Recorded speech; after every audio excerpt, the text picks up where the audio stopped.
Okay, gentlemen, we're gonna try something a little different today. Step the game up a tad. I just wanted to show. First of all, I made this post prior to the Shiloh Hendricks um situation, and any sort of flare-ups thereabouts since. And what I said, this douchebag said, I really hate racists hiding behind Christianity. They are the worst. And I said, what a slick dog whistle. Do you think white people don't see how racist you are?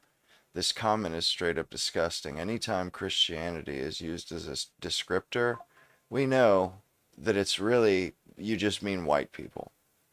And I said, you should be ashamed. And I made another similar comment where I just basically said, you know, how can you be so openly how can you have such open hatred for me just for the way I look and expect for me to pretend that doesn't exist, to pretend that that isn't a threat to me and to people that look like me and to my children, or it's just like the gall, like man, you guys have gotten so used to just people laying down for you and people accepting what you're giving that you've decided that you can do it out in the open. And like in South Africa, they can just do it out in the open. Here in the States, they can do it out in the open. And people have had enough of it. It's like, yo, if that's the game you're gonna play, well, if it's good for the goose, it's good for the gander. It's as simple as that. You can't have one standard for every other group and then a totally different standard for one group. For one group. I mean, if that isn't the epitome, and I mean it is racist, but that's not even what's wrong with it. I don't think that's what's wrong with it. I think what's wrong with it is that it's picking out one particular group to bash. It's not, it's not like a racist who just hates everybody equally. No, no, no, no. This is an insidious kind of racism that's extremely pointed, that's directed at very few targets. And if you're a white male like me, you are the main target. I mean, it's directed at you. And so is the Democrats' ire. They've convinced all these people that these people are your enemy, even though I have no power to hurt any of those people whatsoever. I could never do them any harm, and I don't wish any of them harm. But for some reason, I am promoted as some kind of a terrorist just by the dint of the way I look. And it's just and I'm done with it. I'm done with it. If that's how they're gonna play, then then two can play at the game. Two can play at the game. And let's be honest here. Let's be honest. We all know there's a difference between white people, black people, Asian people. I know there. I know if you say there is no difference, you are a liar, sir. You are a liar, because Asian people know there's a difference, black people know there's a difference, Hispanic people know there's a difference. The Chinese know there's a difference. The Germans know that everybody knows there's a difference. So to say that there isn't a difference is ridiculous. It's absolutely ridiculous because we know what white flight is a thing.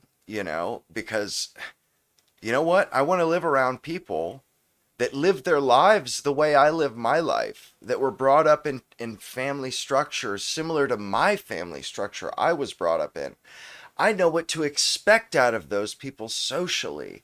I know what those people are. I know the preconceived notions that they've got, and therefore we have a much more fluid and less abrasiveness, less abrasion between us. I don't like people generally I mean, honestly, I'm not much of a people person.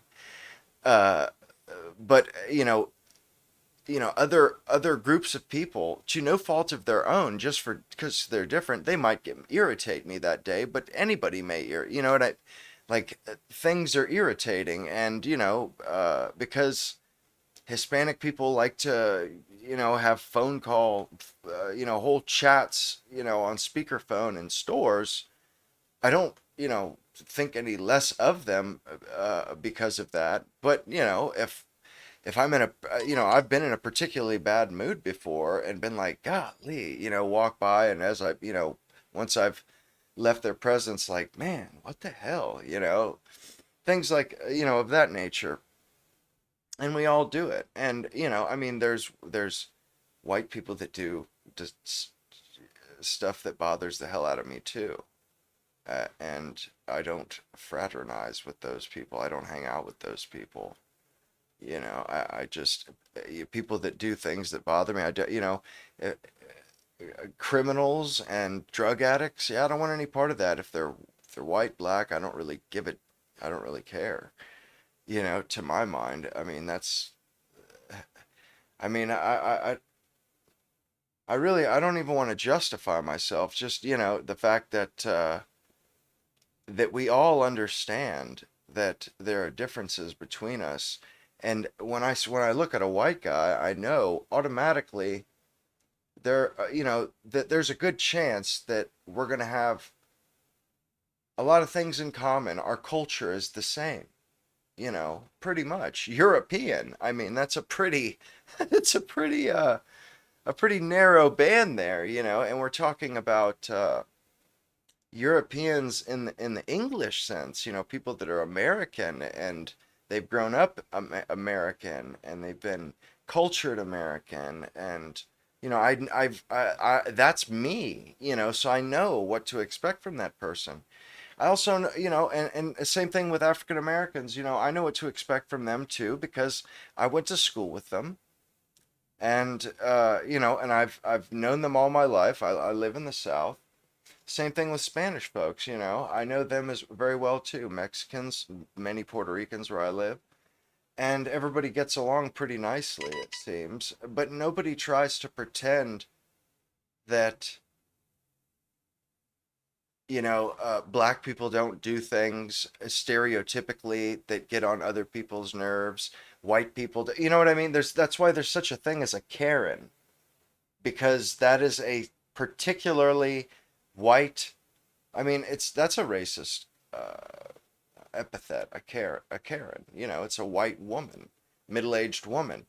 And so we all know that there are these little peccadillos between the groups, and to pretend that there aren't, I think it's just the pretense is over. Everybody else has gotten to this point. Everybody else is sick of us not holding every group to the same standard we hold ourselves, because that really that is the bigotry of low expectations. If you're not going to hold a group to the same standard that you hold every other group, that's equally as bad as holding that group, uh, you know holding them down on purpose. It's equally as bad. But the black community, that community should be held to the same standard that the white community is, and the fact that they aren't is a tragedy. It's a Greek tragedy is what it is. It's a travesty that they're just allowed to suffer and to wallow in and fester in these absolute hell on earth uh, neighborhoods and communities that they're just like clawing out. It's a lobster pot though. Nobody, they resent people that claw their way out. And if you're good at work and school and you want to talk like an American, they say, why are you talking white? Why are you talking? I mean, and I made a comment about this on X too. To stigmatize ambition and intellect, to stigmatize that, man, Does it get more self-destructive, guys? Is there a more self-destructive behavior on planet Earth than to stigmatize ambition and constructiveness and duty? And I mean, it's just like, man, and it's not the whole black community. It's everybody knows it's the bad part of town. And there's usually a little white section right there, right off on the cut of that of the there's usually a little ghetto for every group.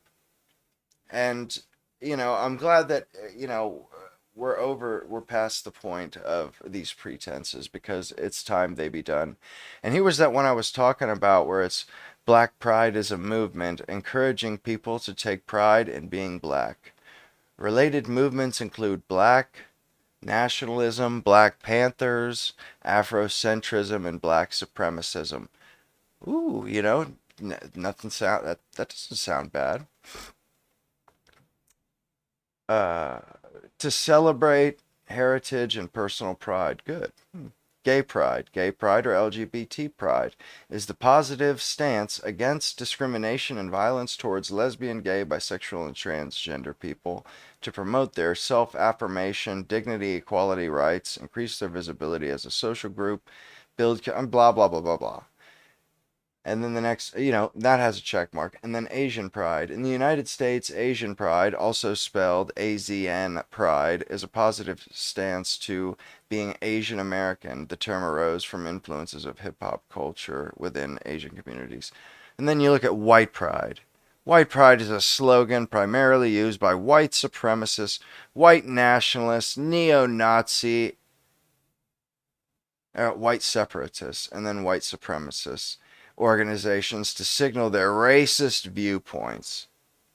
Well, that's horseshit, because the rest of these are obviously their racist. And somebody said this too. They said, I seen somebody say that's having white children is white supremacist. And I said, well, then what would you call having black children? What would you call having Asian children? Would you call that Asian supremacy? Yeah, actually, you know what? I would. I would actually. And you know something? I don't hold that against Asian people for wanting to procreate, to be a strong group of. I don't hold that against them, nor do I hold it against the Indians, nor do I hold it against the blacks, nor do I hold. I mean, and if anybody, like, I'm done people trying to hold it against me. Yeah, I want white kids. What of it? Why do you want black kids? What's your problem? That is where I'm coming from nowadays, and I really just don't give a damn who knows it either, because oh well, I'm not gonna be I'm not going to apologize for being proud of who I am and proud of where I come from. And I don't think anybody should. I don't think black folks should. I don't think Asian folks should. And I think that we deserve the same dignity as everybody else. I work for my money. I pay my taxes. I don't commit crimes. I go to jury duty. So I think all of us out there, me speaking for the group here, we all deserve dignity and respect, because we all contribute, and some probably more than me, some maybe less than me. I don't know, but it doesn't matter. We all contribute, and we all deserve the same respect that everybody else is vying for.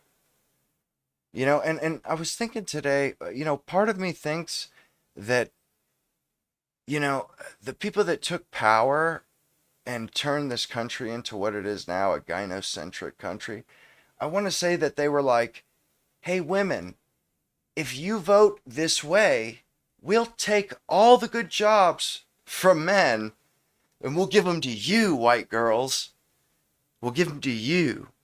And we'll make, and the men, they'll just be stuck doing the jobs that literally only men can do.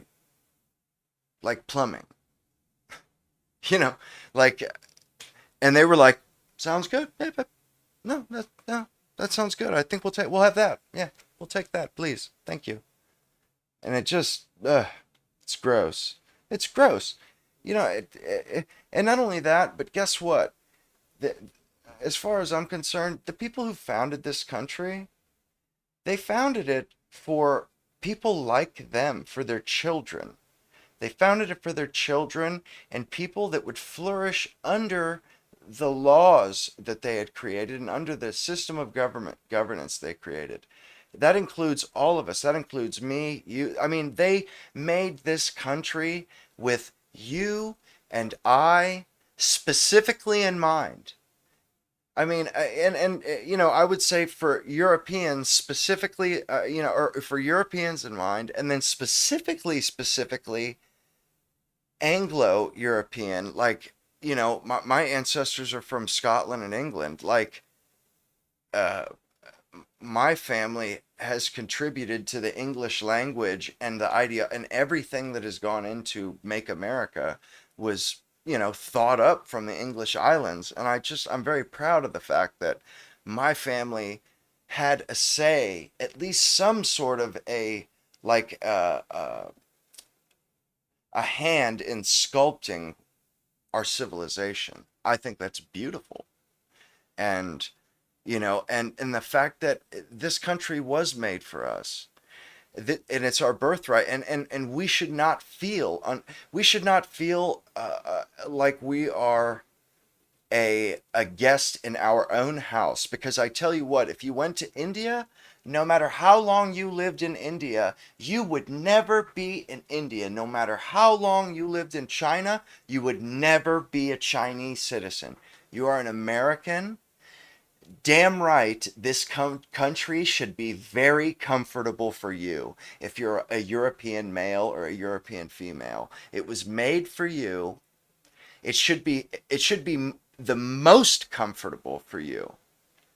And it's going to be a little less comfortable for other people. That's not a bad thing. The society is literally oriented for a specific demographic. And we're tolerant people. We're Christian, God-fearing people.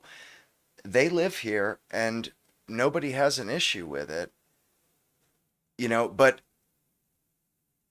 we shouldn't have to make this country bend over backwards. It shouldn't be more comfortable for somebody from India than it is for somebody from America that looks like the people that started this country. We should be the most comfortable in this country. You know, People that aren't that don't look like me, necessarily, or aren't don't look European.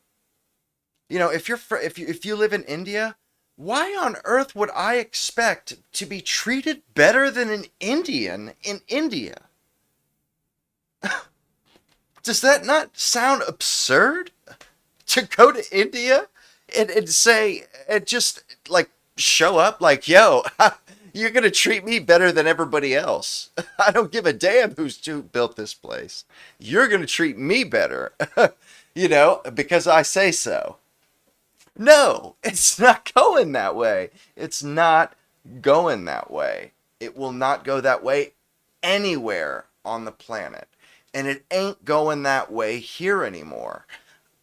I've decided myself that, you know, I'm not going to go out of my way to bother people or anything like that. But, I'm not going to apologize for preferring that people speak English in public, that people act with a bit of decorum in public instead of getting into all out brawls in a Walmart. It's insane. This isn't the place. I don't want to live in that place. And, honestly, we shouldn't have to. We shouldn't have to. We're still well over the majority population of this country. And honestly, if you want to know the truth, from these riots in LA, I believe truly that a way to denaturalize people, to denaturalize citizens may come about. You know, I don't necessarily say I want that, but I'm pretty sure, like, my little brother, he's fond of saying a demagogue will come along and will create, you know, a lot of stuff will happen, like, you know, maybe ethnic cleansing, who knows. And I said to him, I said, dude, I don't think a demagogue needs to come around, man, because what they're doing right now with those Mexican flags burning down one of our great cities, they are not making friends amongst Americans, amongst black Americans, amongst white Americans, amongst proud Americans whose family has shed blood in combat for this country. You know, that doesn't make you feel good, and it doesn't make it kind of chaps your ass, like, maybe we do need to go through and decide whether or not we want these people here or not, you know, honestly. And I don't see what's wrong with that. You know, I don't see what's wrong with that at all. You know, other countries, they don't, like, I can't just go to Japan and start throwing my weight around. That, like, every other country is allowed to be an ethno state, but America. And I don't necessarily want to be an ethno state, but I certainly would like America to continue being looking like America. I think America has been great. And I think the America from the 1900s, you know, from the 20th century was a great country, and I want it to continue to look that way. You know, and I want it to continue with the same culture. And Mexican people don't have our culture. Japanese people don't have our culture. Australian people don't have our culture. It's close. South Africans too. It's close, but it's not the same. If you were to get rid of all Americans and bring South Africans or Australians or English people here, it would cease to be America. You could not recreate America. Like, if you got rid of all Americans, there is no America. There, that way of life is in us. We are that way of life. And I think we need to get hip to that real soon, you know, real soon. And we are what's important. We, you know, all these countries around the world, they send their kids here to be civilized by us, not by India, not by China, not by France. They send them to the USA because there isn't a more civilized place on planet Earth.